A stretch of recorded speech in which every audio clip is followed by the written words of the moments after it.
नमस्ते बच्चों, my self Jaiswal sir. हम पढ़ रहे हैं class 10th mathematics chapter probability.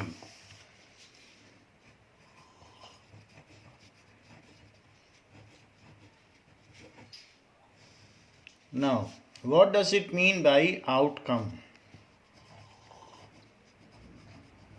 There are certain definitions related to probability that we will see first.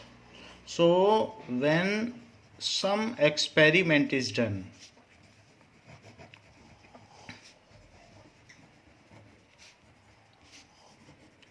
what does it mean by experiment? That tossing of coin, throwing of dice, पासे को फेंकना, या drawing a card from pack of cards. These are experiments. Drawing a card from deck of card भी कहा जा सकता है और pack of card.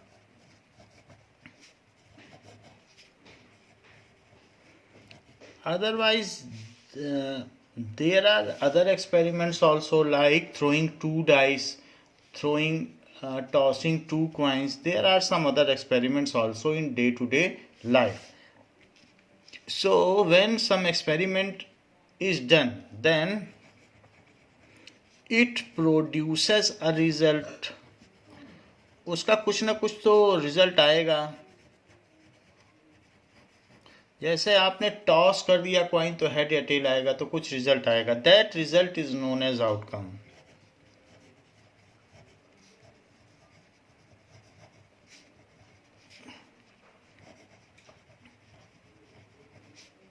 As outcome of experiment.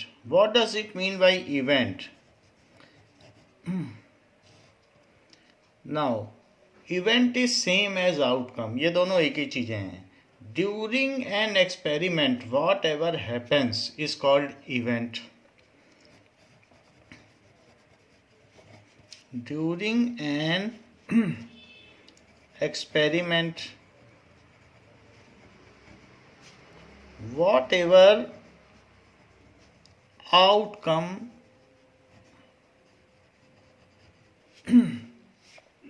जो भी आउटकम होता है, रिजल्ट्स,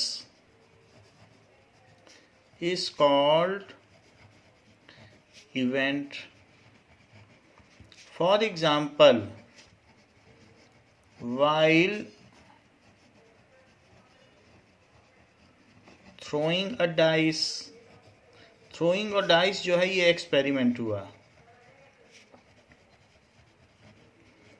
इफ 2 कम्स, अगर 2 आ जाए अपर फेस पर, then coming of 2 is an event. Coming of 2 is an event. If the event is in favor of experimenter, then it is called a favorable event. अगर जिसने dice फेंकी है वो 2 ही चाहता था, if the event, जो भी आउटकम आया है वही इवेंट है, is in favor of experimenter, then that event is called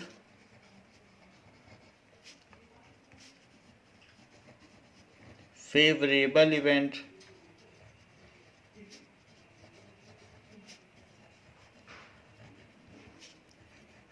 If वो 2 नहीं चाहता था और 2 आ गया, if the इवेंट, जो घटना घटी है, जो कुछ घटना घटती है उसे इवेंट कहा जाता है. इवेंट भी बोल सकते हो या outcome. Is not in favour of experimenter, then it is called non favourable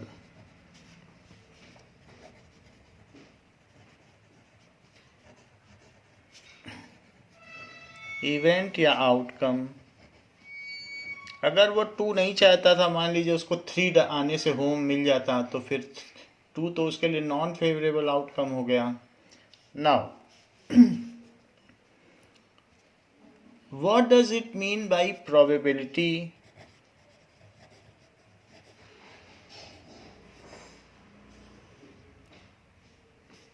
probability क्या है? Chance of occurrence of something is called probability. chance of occurrence of something during an experiment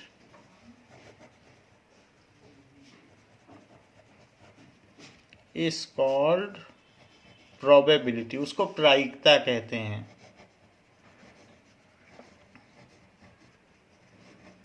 For example, an urn contains certain number of balls। मान लीजिए किसी झोले में बहुत सारी balls हैं और हम उसमें से ड्रॉ करें तो कुछ ब्लैक बॉल्स हैं और कुछ वाइट बॉल्स हैं। सो इसमें if we randomly pick a ball by putting hand inside without seeing it, then there are the chance of coming white ball or black ball. So the outcome may be white or black ball. So chance of occurrence of chance of withdrawal of white ball उसकी अपनी probability होगी और black ball की अपनी probability होगी। So if one ball is randomly picked out from urn का मतलब bag, then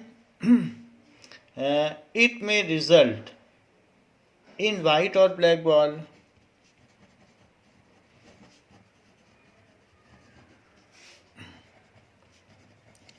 white or black ball।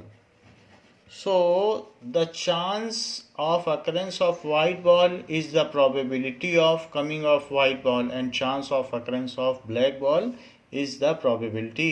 तो वो probability निकालने का mathematical terms होता है। So probability can be associated with a mathematical number lying between 0 to 1।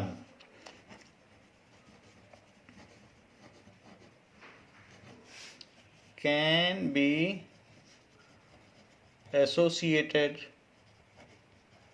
with a number lying between 0 to 1। इसके बीच में ही प्रोबेबिलिटी होती है। सो प्रोबेबिलिटी ऑफ सर्टन इवेंट 0 भी हो सकती है और मैक्सिमम 1 हो सकती है। तो किसी भी चीज़ के प्रोबेबिलिटी ऑफ इवेंट 0 से 1 ये इसकी रेंज है। That is probability of event. उसको हम देख लेंगे, 9th में भी देखा है, फिर से देख लेंगे। तो किसी भी चीज़ के होने की संभावना को प्रोबेबिलिटी कहते हैं। What is a random experiment?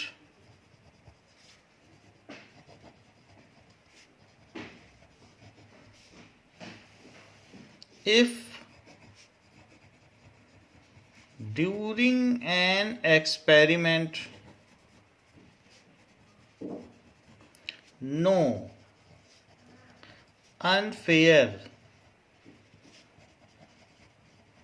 means are used, कोई गलत तरीका ना इस्तेमाल किया जाए, and it is not possible to predict outcome in advance, then such experiment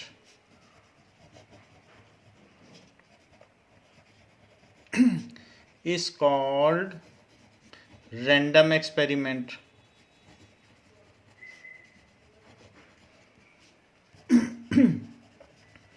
जैसे हम डाइस फेंकें तो हमें पता नहीं चलेगा, उसके वन से ज़्यादा आउटकम है तो उसमें ये पता ही नहीं चलेगा कि क्या आएगा, तो it is not possible to predict the outcome in advance.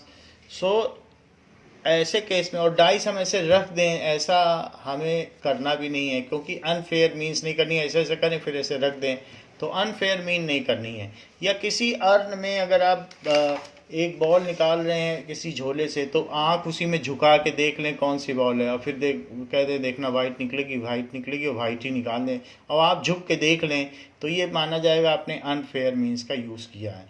तो ऐसा नहीं करना है. ऐसा शोले में किया गया था कि दोनों तरफ उसके हेड थे, तो वो जब टॉस करता था तो उसके में हेड ही आता था.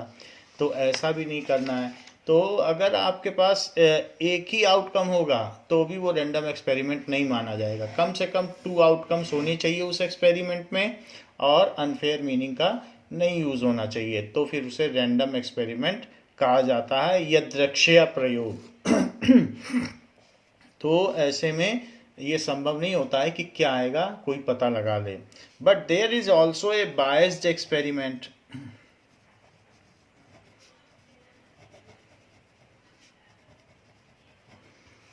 If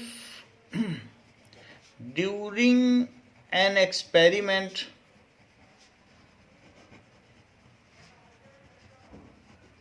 some foul means are used,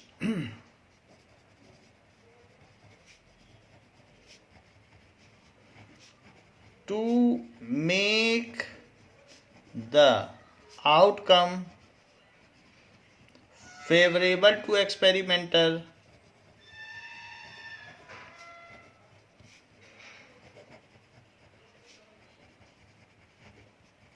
then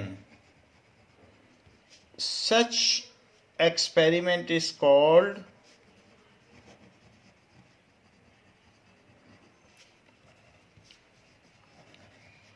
biased experiment. Biased का मतलब ही होता है कि पक्षपात पूर्ण प्रयोग है. जैसे शकुनी का पासा महाभारत में, तो वो क्या करता था कि उसके जो पासे में नीचे का बेस था वो कॉपर का था, तो जब भी ऊपर से दिखने में लकड़ी लगती थी लेकिन नीचे उसने कॉपर लगा रखा था. तो कॉपर होने की वजह से when it floats on ground, तो कॉपर वाला ही बेस नीचे गिरता था. लकड़ी तो नीचे नहीं गिरेगी, कॉपर वाला बेस गिरेगा.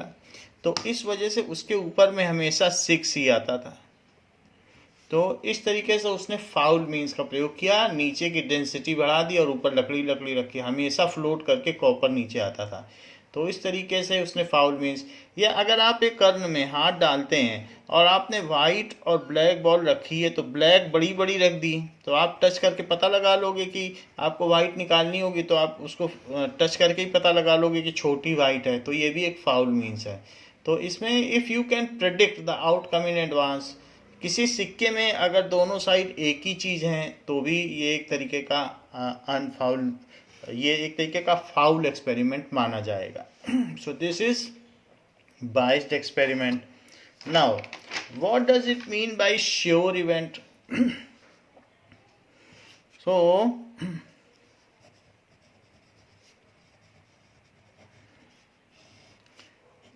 the event which always happens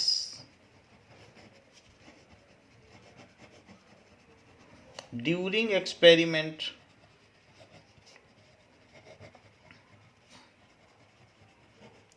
is called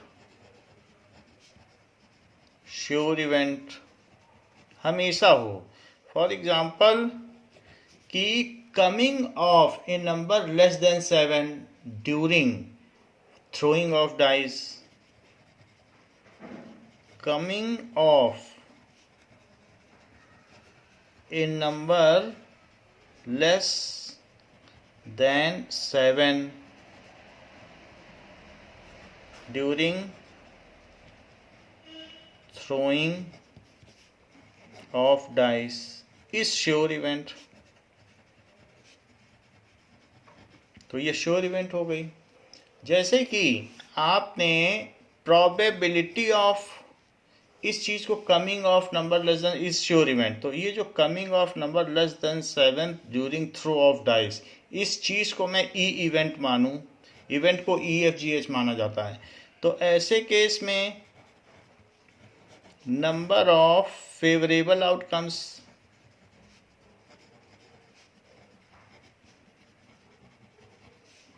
upon total number of experiments trials, तो आपने 10 बार डाइस उछाली तो 10 बार 7 से कम ही आएगा, उसमें 6 से ऊपर होता ही नहीं है डाइस में, तो 6 से ऊपर कहाँ से आएगा। टोटल नंबर ऑफ ट्रायल्स, मान लीजिए 10 बार आपने उछाला तो 10 बार आपका 10 का 10 बार पूरा फेवरेबल आउटकम ही आएगा, क्योंकि आपने एक ऐसा आउटकम मान लिया है जो हमेशा आने वाला है 7 से कम। तो इस तरीके से आपकी जो प्रोबेबिलिटी है वो 1 हो जाएगी। फेवरेबल आउटकम ऊपर और ट्रायल्स नीचे रखा जाता है। सो probability of sure event is 1।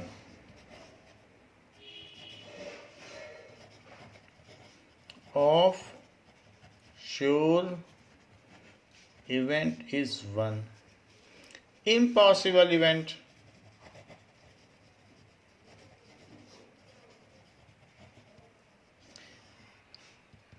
so the event which never happens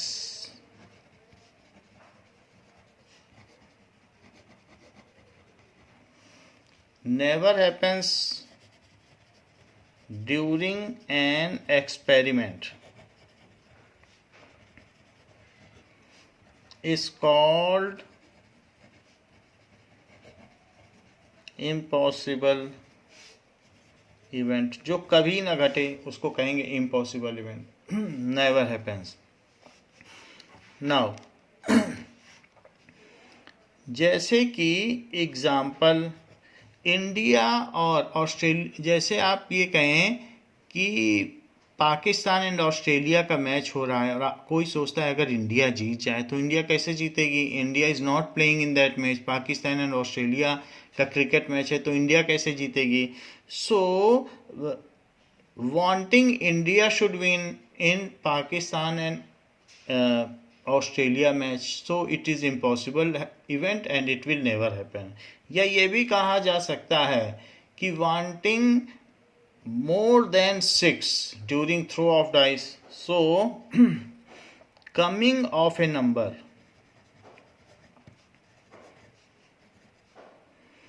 a digit more than 6 during throw of number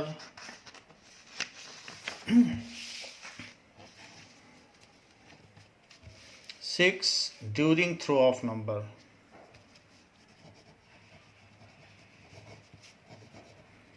throw of dice, dice के फेंकने पर 6 से ऊपर का आना कभी भी आ ही नहीं सकता है, इज इम्पॉसिबल इवेंट। जैसे कि मैं इस इवेंट को F ले लूँ, ये जो इवेंट लिखी है coming of a dice, EFGH से, इस कैपिटल लेटर से, प्रोबेबिलिटी ऑफ दैट इवेंट, इसको कहेंगे probability of F event. It is equals to number of favourable outcome. आप चाहते हैं 6 से ऊपर आ जाए और आप दूसरे खिलाड़ी से ज़्यादा तेज़ी से आगे बढ़ जाएं, तो आपके लिए तो फेवरेबल 6 से ऊपर का आना है। और नंबर ऑफ ट्रायल्स कितने किए गए हैं, टोटल नंबर ऑफ ट्रायल्स, मान लीजिए 10 ट्रायल्स किए गए, बट आपका तो एक भी नहीं आएगा, 6 से ऊपर आ ही नहीं सकता। या आप ये कहिए कि कॉइन टॉस किया जाए और आप चाहें इसमें कि 3 आ जाए, तो 3 कैसे आएगा, वो कोई डाइस तो है नहीं।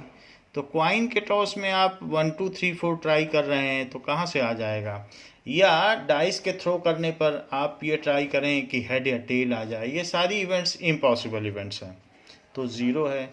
सो probability of impossible event is zero.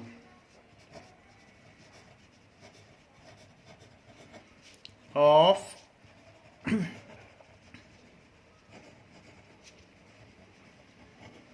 event is 0, that is PF is 0.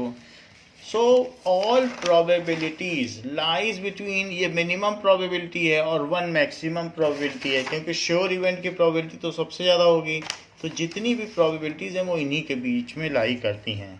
So all probabilities lie between 0 to 1. This is minimum probability and this is maximum probability. ये श्योर इवेंट की है, ये इम्पॉसिबल इवेंट की है, तो minimum और maximum के बीच में ही सारी लाई करेंगी।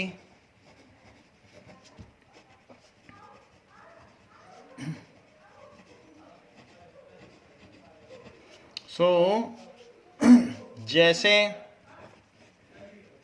इसको ऐसे दिखाया जा सकता है कि the range of probability is greater than ये और equal to 0 but less than और equal to 0।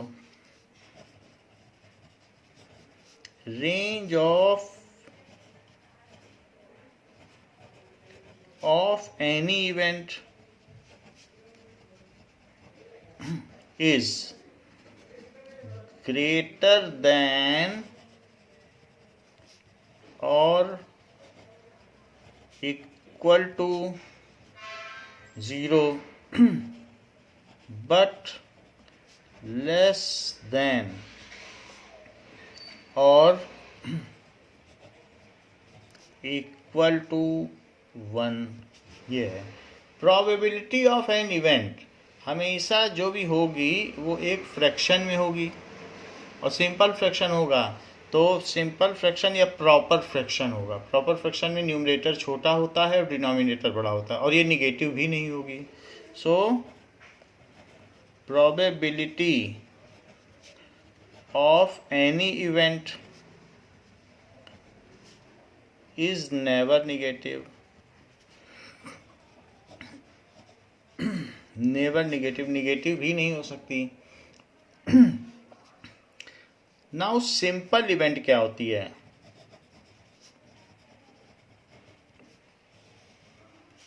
The event which has only one outcome, which has only one outcome is called simple event। जो भी हम सोचते हैं कि मान लीजिए expecting 3 while throwing a dice, ये एक सिंपल इवेंट है। expecting 3 while throwing a dice, तो इस सिंपल इवेंट। कंपाउंड इवेंट क्या है?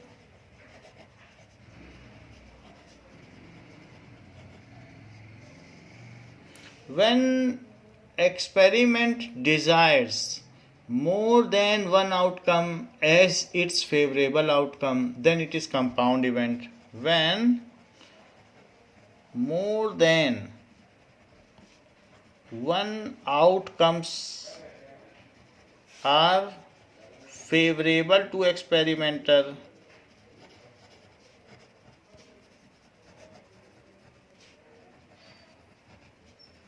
then it is compound event. मान लीजिए किसी एक्सपेरिमेंटर ने ये सोचा, इवेंट कमिंग 2 और 5, सोचता है 2 आएगा तो दूसरे की गोटी लोडू में पीट देंगे और 5 आएगा तो होम में चले जाएंगे, ऐसे वो सोच रहा है। तो वो सोचा ये आएगा तो ये कर देंगे, वो आएगा तो वो कर देंगे, वो सब उसके फेवर के हैं।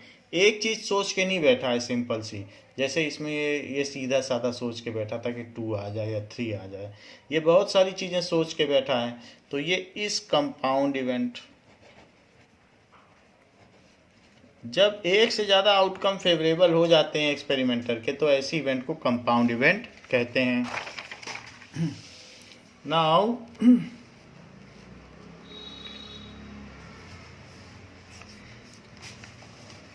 There are equally likely outcomes if any experiment is done such that chance of occurrence of any simple event is same, then it is called equally likely events या equally likely outcomes।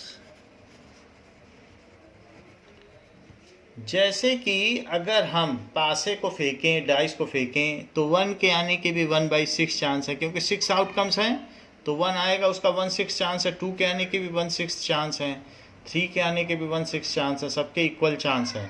तो ऐसे case में ये सारे equally likely events हैं। जैसे coming of 1, 2, 3, 4, 5 और 6 while throwing dice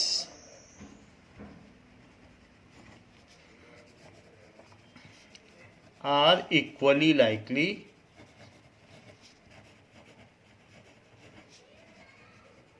events। ये चीज़ है। इसी तरीके से कमिंग ऑफ हेड और टेल, हेड या tell while tossing a coin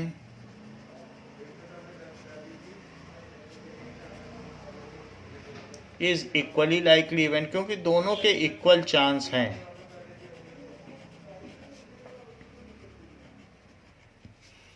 ये चीज़ है।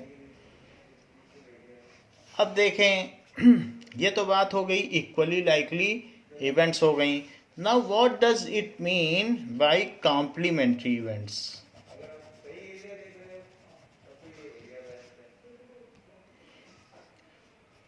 Now complementary event, such pair of events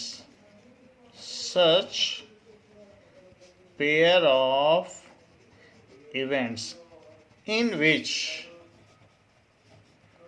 if one event does not happen,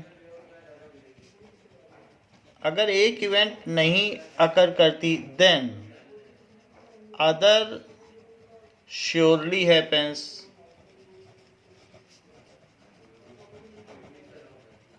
एक के ना होने से दूसरी जरूर अकर करे, तो उसको कॉम्प्लीमेंट्री इवेंट्स कहते हैं। Then those pair of events are called, those pair of events are called complementary events।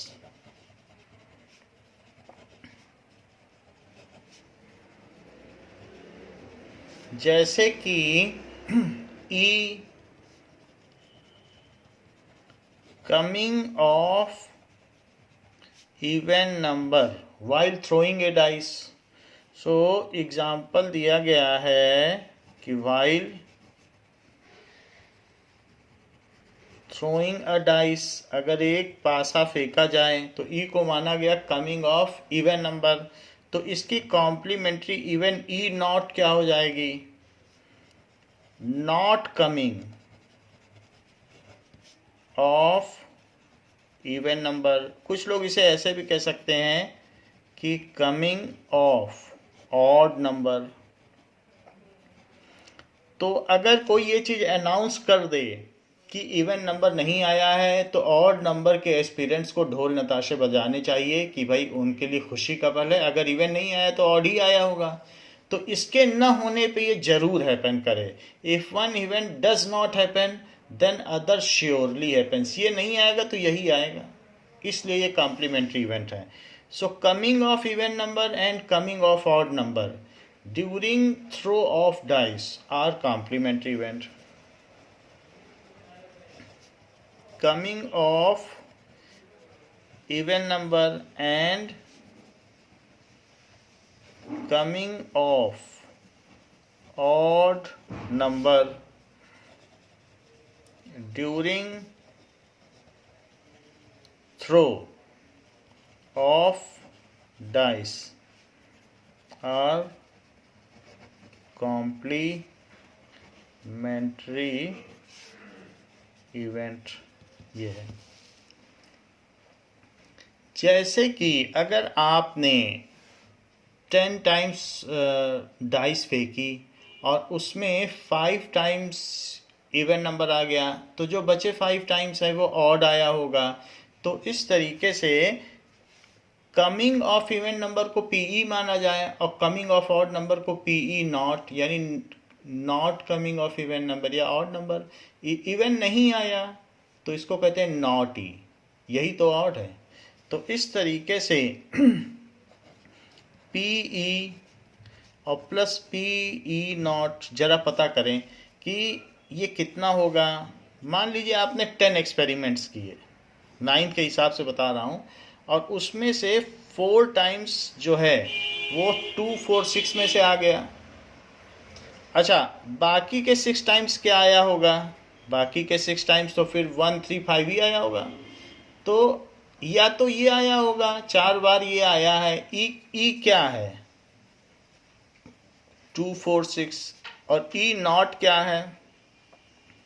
तो मान लीजिए आपने पासा उछाला और 10 में से 4 बार ये आ गया, तो बाकी 6 बार क्या आया? ये आया। तो that is number of times favourable outcome came upon number of trials. Number of times favourable outcome came upon number of trials. तो कितना हो जाएगा? क्योंकि 10 टाइम्स है, ये आएगा, ये आएगा, इसके ना आने पे ये आएगा। तो ये 10/10 हो गया, जो कि 1 है। सो ये कहा जा सकता है कि sum of probability of an event and its complementary event is unity.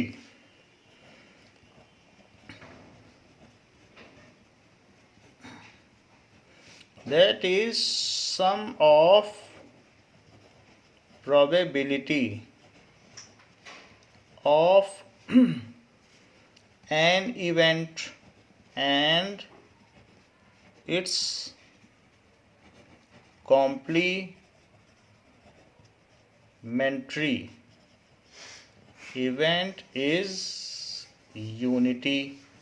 तो ये एक इम्पॉर्टेंट फार्मूला हो गया कि किसी भी घटना के होने की प्रायिकता और उसके पूरक घटना के होने की प्रायिकता का योग इकाई होता है।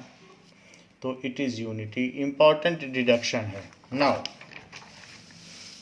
What does it mean by sample space? जब हम प्रोबेबिलिटी की टर्मिनोलॉजी समझेंगे तो प्रोबेबिलिटी हमारे लिए सिंपल बन जाती है।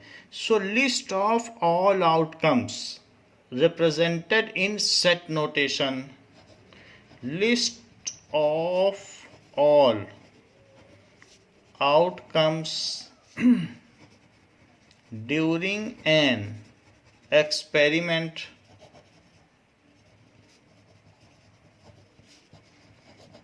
represented as set notation. What does it mean, set notation? Outcomes separated by comma and enclosed in curly bracket. Outcomes separated by comma and enclosed in curly bracket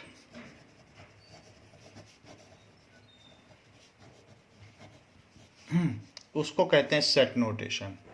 तो अगर हम ऐसा कर सकें, is called sample space. It is represented by S. अब जरा देखें कि while throwing अ डाइस, तो सारे जो आउटकम्स हैं, एक डाइस थ्रो करोगे तो क्या क्या आउटकम आएंगे, उसको करली ब्रैकेट में रखो। 1 2 3 4 5 6। इसका प्लेस इधर उधर कर सकते हो। It is group of data, there place is immaterial, position can be change. Position 6 पहले लिख सकते हो, 1 बाद में, तो भी कुछ नहीं होगा। Position of outcomes is changeable है, बस सारे होने चाहिए, यही बात है। तो ये थ्रोइंग डाइस, ये सैंपल स्पेस हो गया। And each entry, each outcome is called a sample point. Each outcome of sample space is called sample point। इसका क्या मतलब है, जैसे 6 इसका सैंपल पॉइंट है,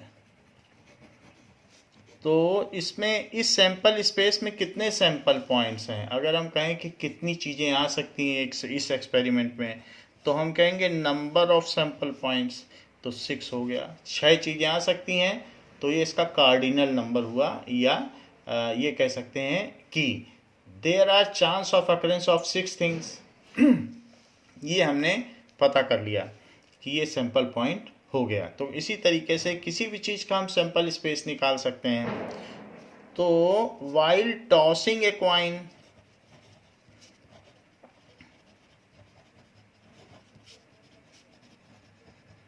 सैंपल स्पेस देखो, या तो हेड आएगा या टेल आएगा, तो ये इसका सैंपल स्पेस हो गया। और इसमें sample points, number of sample points 2 हैं।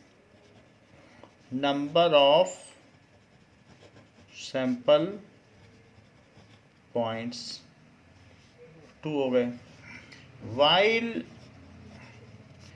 टॉसिंग 2 कॉइन्स, मान लो अगर आप 2 कॉइन्स को टॉस कर रहे हो, तो तब सैंपल पॉइंट्स क्या बनेगा, दोनों में हेड हेड आ सकता है, पहला कॉइन दूसरा कॉइन, एक पहला इधर है दूसरा इधर है, तो 2 कॉइन एक साथ गिरेंगे। ऐसा भी हो सकता है पहले में हेड दूसरे में टेल, और पहले में टेल दूसरे में हेड, और दोनों में tail tail. Both are different coins. हो सकता है 5 रुपए का कॉइन हो, एक 2 रुपए का कॉइन हो, तो डिफरेंट, ये सेम नहीं है। डिफरेंट कॉइन्स हैं तो उनके आउटकम भी डिफरेंट होंगे। तो it contains 4 sample points. While tossing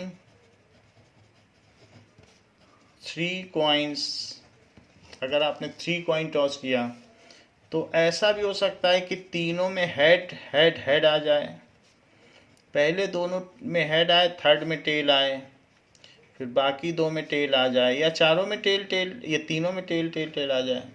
ऐसा भी हो सकता है कि 2 में टेल आए बट लास्ट में हेड आए, इसमें टेल आए और इसमें ये आ जाए, और फिर tail head tail and head tail head, ऐसा आ जाए।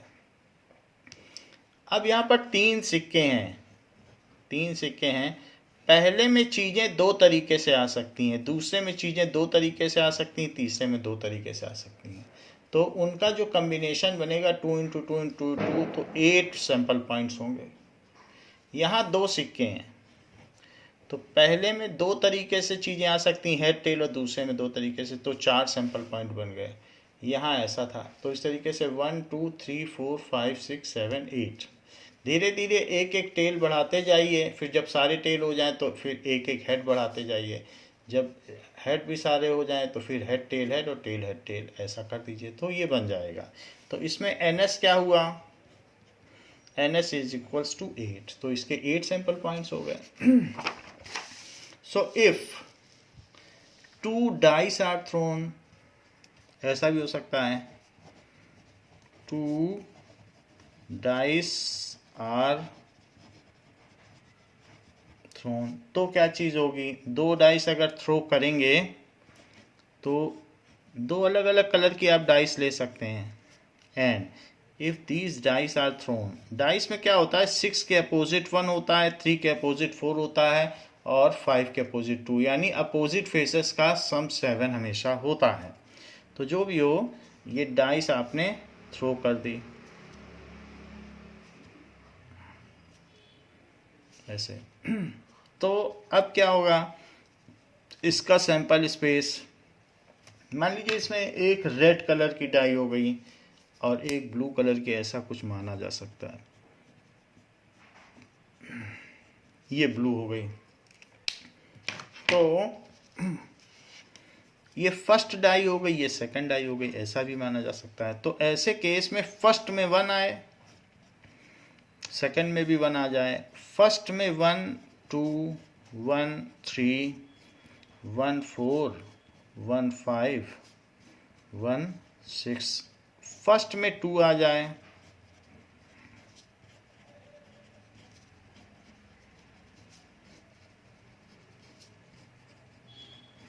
फर्स्ट में 3 आ जाए, तो 3 के साथ दूसरे में तो कुछ भी आ सकता है,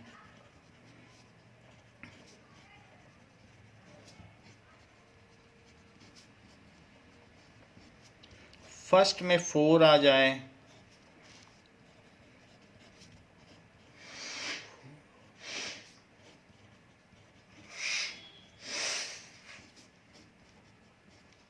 फिर फर्स्ट में 5 आ जाए,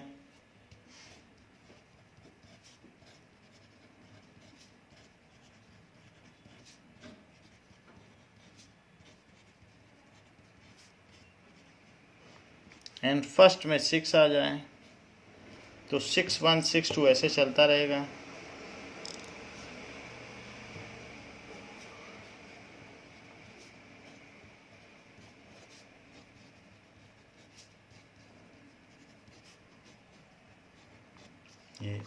ये हमारा सैंपल स्पेस हो गया। अब इन सबको सेपरेटेड बाय कॉमा कर दो,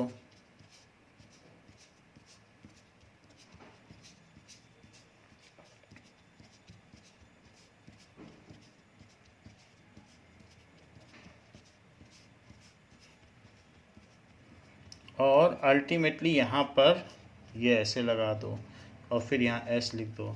तो इसमें 36 एलिमेंट्स हो गए। कैसे 36? इसमें 6 टाइप से इवेंट अकर कर सकती हैं। इसमें 6, तो 6 इंटू 6 कितना हो गया? 36। सो एन एस क्या हो गया?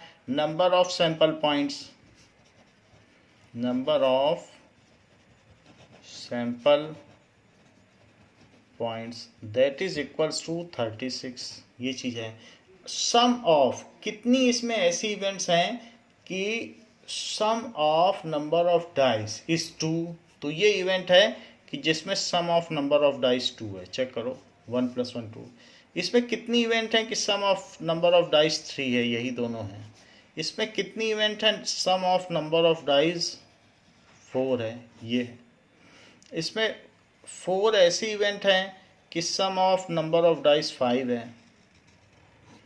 इसमें ऐसी 5 इवेंट्स हैं जिसमें sum of number of dice 6 है। इसमें ऐसी 6 इवेंट्स हैं जिसमें sum of number of dice 7 है। इसमें ऐसी कुछ इवेंट्स हैं जिसमें अब घटती जाएंगी, अब फिर से 5 हो जाएंगी, 6 के बाद 5, जिनमें सम ऑफ नंबर ऑफ डाइस 8 है। फिर सम ऑफ नंबर ऑफ डाइस 9 के 4 इवेंट्स हो गए, और सम ऑफ नंबर ऑफ डाइस 10 के 3 इवेंट्स हो गए। सम ऑफ नंबर ऑफ डाइस 11 के 2 इवेंट्स हो गए, और सम ऑफ नंबर ऑफ डाइस 12 के 1 इवेंट हो गए। तो इस तरीके से हम ये भी कर सकते हैं कि किसके किसके कितने कितने आउटकम्स हैं। नाउ ये तो बात हो गई कि हमारे सैंपल स्पेस की। जो क्लास 9th में हमने पढ़ा, तो 9th में हमने पढ़ी थी स्टैटिस्टिकल प्रोबेबिलिटी, या इसे कह सकते हैं कि एक्सपेरिमेंटल प्रोबेबिलिटी। तो ये एक्सपेरिमेंटल प्रोबेबिलिटी थी। इसमें हमने क्या पढ़ा था? Probability of an event is equals to number of outcomes, जो भी आउटकम्स आए हैं favourable to event, number of outcomes favourable to event, जो हम चाहते थे क्या वो ओकर की गई है, या नंबर ऑफ फेवरेबल आउटकम्स भी बोल सकते हो, सीधी सी बात। और टोटल नंबर ऑफ ट्रायल्स, मान लीजिए if 10 times a coin is tossed, ऐसा 9th में किया गया है, and it results 4 tails, so probability of tail, चाहे टेल को ई भी बोल सकते हैं, अगर ई बोलना चाहें तो E is coming of tail, ऐसे भी कह सकते हैं, E is coming of tail. अगर ऐसे लिख दोगे तो यहाँ लिख सकते हो पीई, और यही फार्मूला लगा दो, number of favourable outcome upon total number of trials. तो 4 टेल्स आए हैं और टोटल 10 है, तो इट इज 0.4 प्रोबेबिलिटी हो गई। ऐसा हमने 9th में किया, वहाँ हम एक्सपेरिमेंट करते थे, उसके बेसिस पे हम बताते थे टेल आने की क्या चांस है, सिक्के को देख के नहीं बता पाते थे। लेकिन 10th में हम ऐसा नहीं करेंगे। 10th में हमारे पास एक दूसरा टाइप का प्रोबेबिलिटी है।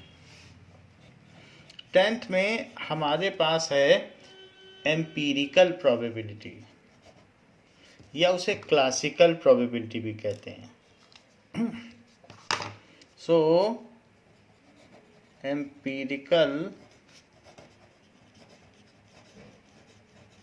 प्रोबेबिलिटी या क्लासिकल प्रोबेबिलिटी, व्हाट, इसका क्या फार्मूला है? Probability of an event is equals to number of sample points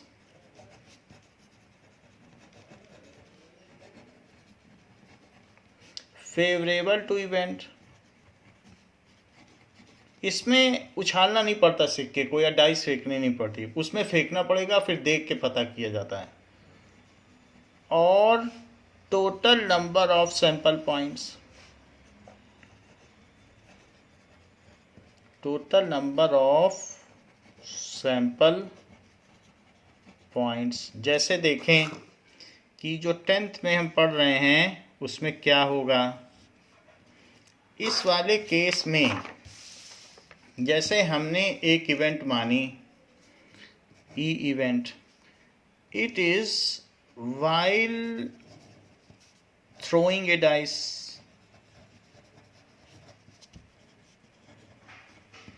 ई क्या है?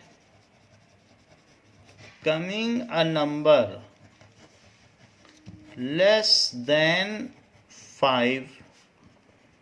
तो इसका भी एक सेट बना लो, 1 2 3 4, ये सभी नंबर 5 से कम है, इसमें से कोई भी आ जाएगा तो एक्सपेरिमेंटल के फेवर में होगा।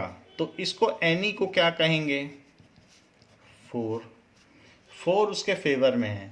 और एनएस क्या है? Sample space, total number of sample points, that is sample space के पॉइंट्स। सो पहले एनएस ना लिखें, पहले तो हम एस लिखें, फिर उसके बाद एनएस निकालेंगे। तो सैंपल पॉइंट भी बना लें। नाउ सैंपल पॉइंट क्या है? Listing of all outcomes. तो एनएस क्या हो गया? 6। तो प्रोबेबिलिटी क्या हो गई? Probability of event it is equals to NE, number of sample points favorable to event upon total number of sample points. Number of sample points favorable to event upon total number of sample points.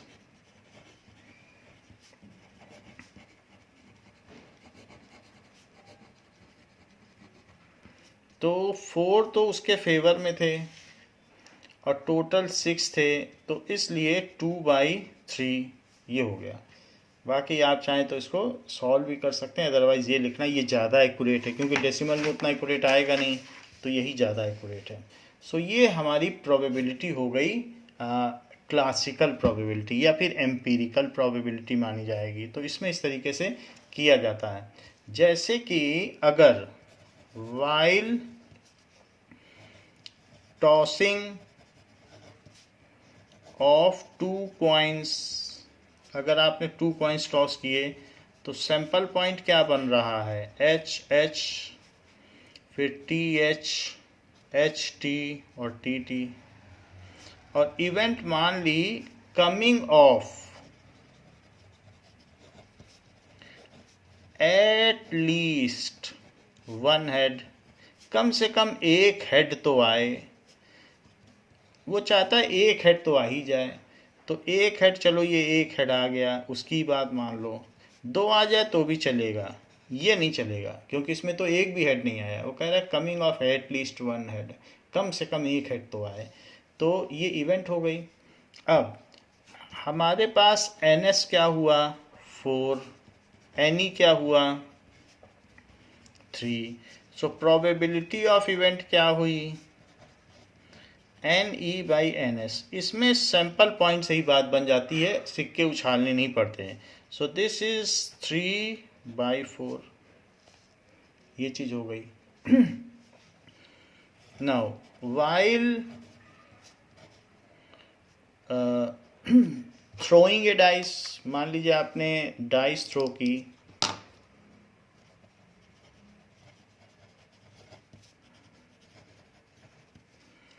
तो sample space बन गया 1 2 3 4 5 6, ये बन गया। और ई एक event है, that is coming a number greater than 6, 6 से ज़्यादा नंबर नहीं आ सकता है। तो ये इसमें आप इसे ऐसे लिखेंगे, इसको कहते हैं एम्प्टी सेट।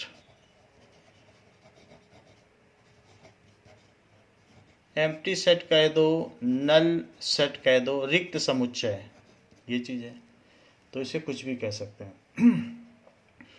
तो ये एम्प्टी सेट है, तो इससे पता चल रहा है कि नंबर ऑफ एलिमेंट्स इसके फेवरेबल 6 से ज़्यादा आ ही नहीं सकता। 10 बार सिक्के ये उछाल लो डाइस, कुछ होगा ही नहीं, ये 0 है।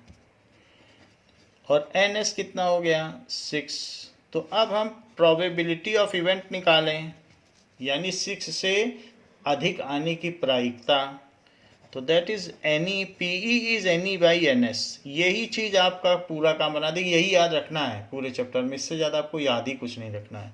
तो दैट इज 0/6, तो 0 आ गया। As probability of given event is 0, so it is impossible event. As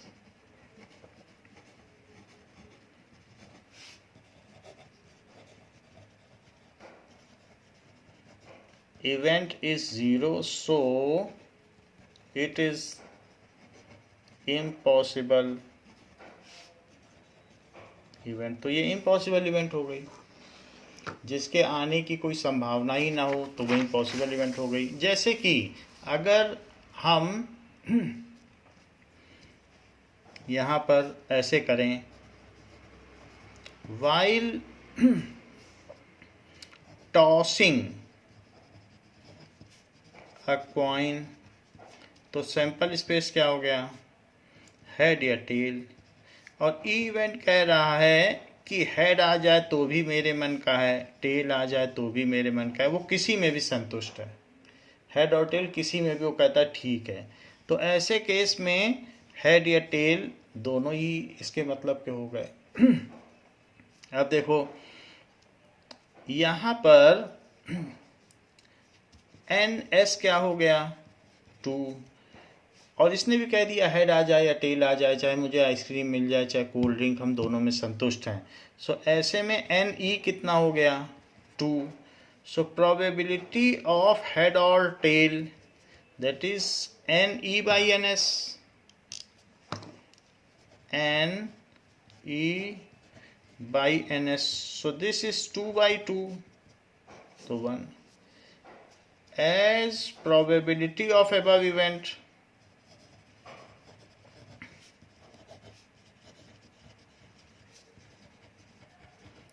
is 1, so it is sure event। तो ये श्योर इवेंट हो गई। अब हम कॉम्प्लीमेंट्री इवेंट के बारे में देखते हैं। while tossing a coin, अगर आपने कॉइन टॉस किया है तो सैंपल स्पेस क्या हो गया 1 2 3 4 5 6, ये चीज हो गई।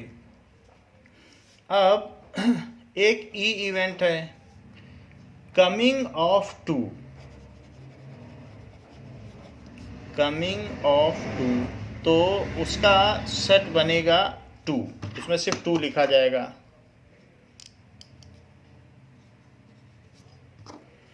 और इसमें हम निकाल लेंगे इसकी प्रोबेबिलिटी, तो क्या होगा probability of event, it is N E by N S. N E कितना है तो एन ई 1 है, एन एस 6 है, सो 1 बाई 6।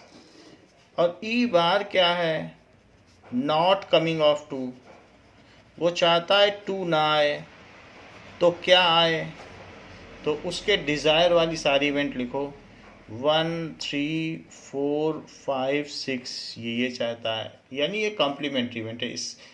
इसके ना आने पे जो अकर करता हो वो कॉम्प्लीमेंट्री है। तो 2 नहीं आएगा तो इनमें से कोई ना कोई आ जाएगा। तो यहाँ पर एन ई बार क्या है 5, तो प्रोबेबिलिटी ऑफ ई बार ई की कॉम्प्लीमेंट्री इवेंट है, so that is N E bar that is 5 by 6, 5 by 6 है क्योंकि 5 है और एन एस तो 6 ही है।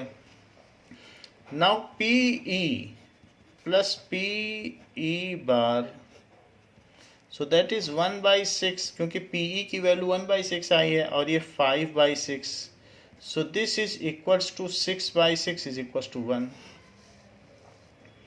तो यहाँ क्या पता चल रहा है कि P E plus P E bar is equals to 1।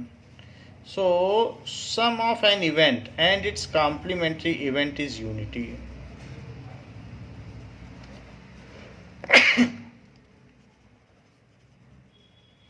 And its complementary event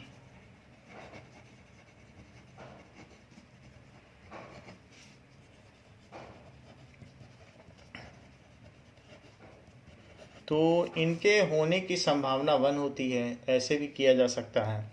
कभी कभी कुछ इवेंट्स कॉम्प्लीमेंट्री इवेंट्स नहीं होती, जैसे कि वाइल थ्रोइंग ए डाइस,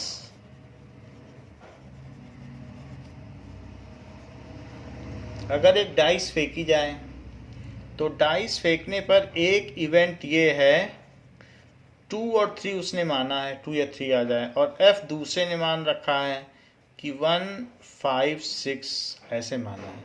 तो अगर 2 3 नहीं आएगा, 2 या 3 नहीं आएगा तो क्या इनमें से श्योरली आएगा? नहीं आएगा, क्योंकि 4 भी तो आ सकता है। तो इनके ना आने पे इनका आना जरूरी नहीं है। डाउट है कि ये ना आए तो 4 आ जाए, तो 4 आ जाएगा तो इनमें से तो कुछ नहीं आया। अगर बीजेपी हार गई तो क्या कांग्रेस को ढोल नताशे बजाने चाहिए? बिल्कुल नहीं, क्योंकि कोई तीसरी पार्टी भी जीत सकती है, वहाँ तो कई पार्टी होती हैं।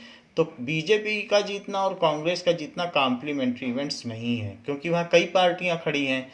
बारिश का होना और बारिश का ना होना ये कॉम्प्लीमेंट्री इवेंट्स है।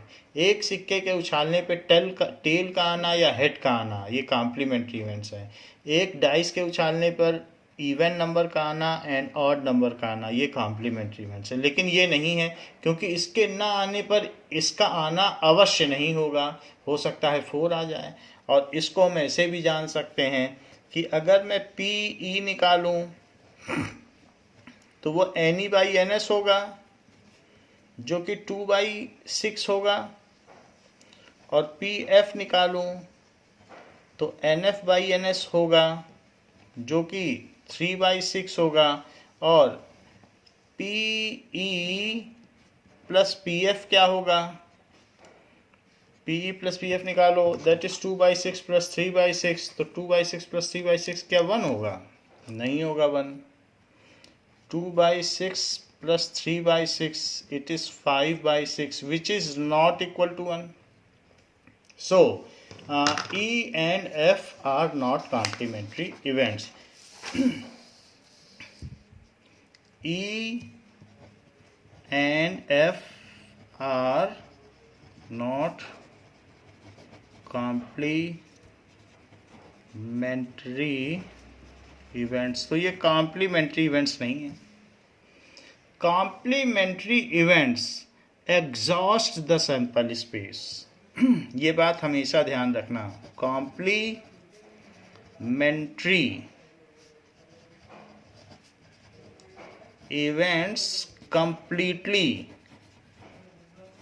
exhaust, खा जाती हैं सैंपल स्पेस को, तो exhaust the sample space.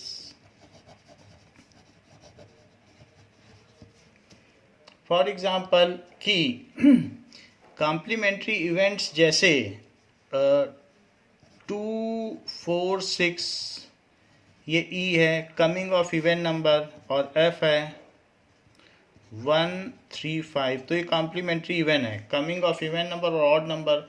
अगर इन दोनों को हम ऐड कर दें, so they combinely consume the sample space. So E and F क्या करती हैं? completely include all sample points of sample space, सारे सैंपल पॉइंट को इंक्लूड करती हैं। include all sample points of sample space। अगर कोई दो इवेंट सारे सैंपल पॉइंट्स को इंक्लूड करती हों और उनमें कोई खुद कॉमन पॉइंट ना हो, and there is no common sample point in them, तभी वो कॉम्प्लीमेंट्री इवेंट्स होती हैं। E and F do not have any common sample point.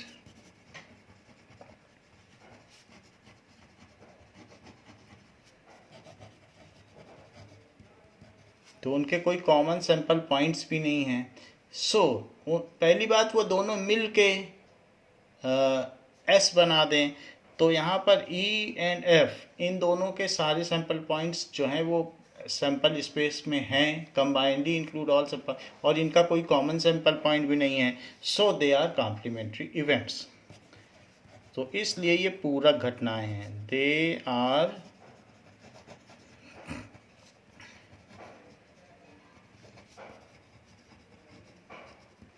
Now.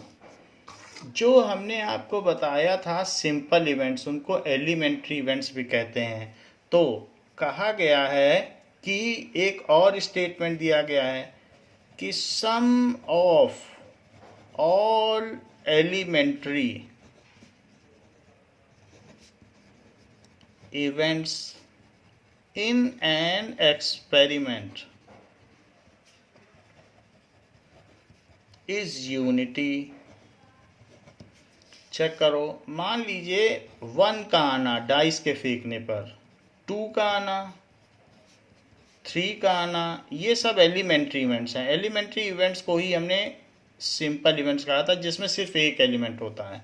इसको कहते हैं सिंपल इवेंट, कंपाउंड नहीं कि 2 आ जाए तो उसकी गोटी पीट देंगे, 3 आ जाए तो होम पे चले जाएंगे, ऐसा ना हो। P4 P5 5 का आना, सब single single elements and P6, तो ऐसे में क्या होगा दैट इज इक्वल्स टू 1 का आना का मतलब क्या होता है, number of elements in set 1 by NS।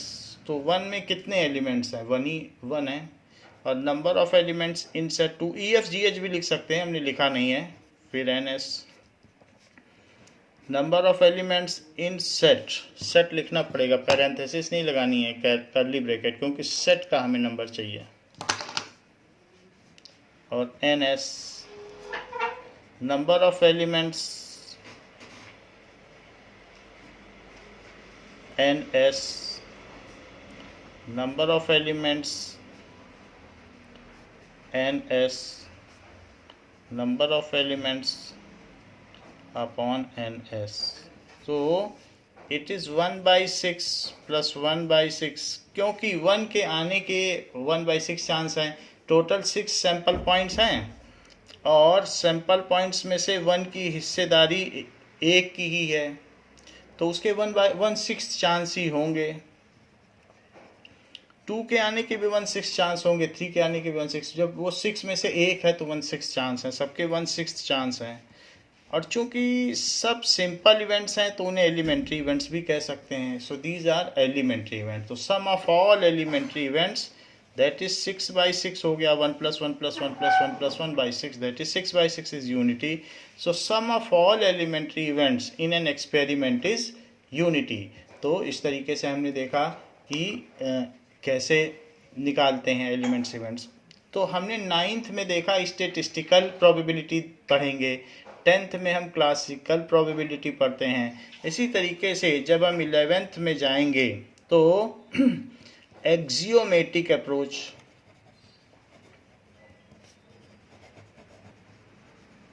Of probability पढ़ेंगे, और 12th में जाएंगे तो रिवर्स प्रोबेबिलिटी पढ़ेंगे।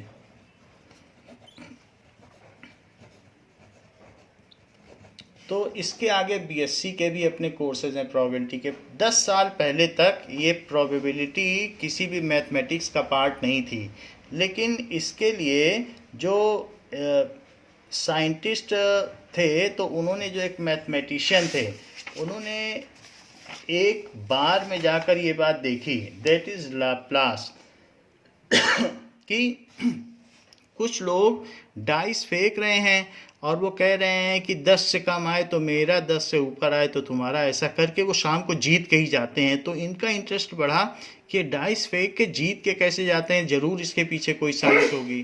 तो उन्होंने इस पर काम करना शुरू किया कि इसका क्या है, और इन्होंने एक ब्रांच बनाई प्रोबेबिलिटी की। Now probability is the essential branch of all the fields of science. और आज ये 10 साल में प्रोबेबिलिटी ऐसी हो गई है कि the theory of probabilities and the theory of errors now constitute A formidable body of great mathematical interest end of great practical importance. तो ये वुडवर्ड ने कहा है कि आज प्रोबेबिलिटी किसी भी क्षेत्र का अपरिहार्य विषय हो गई है। प्रोबेबिलिटी तो लगती ही है, अदरवाइज प्रोबेबिलिटी अगर न लगाई जाए तो कंपनी का बहुत बड़ा नुकसान हो जाता है कि कहीं बारिश हो गई तो क्या होगा। सो लाप्लास ने इस चीज़ पर काम किया और प्रोबेबिलिटी को एक मैथमेटिक्स का इम्पोर्टेंस ब्रांच बनाया। तो इसके आगे हम प्रोबेबिलिटी पर नेक्स्ट क्लास में और आगे अपना टॉपिक एक्सटेंड करेंगे। इस क्लास के लिए बच्चों इतना ही। Thank you.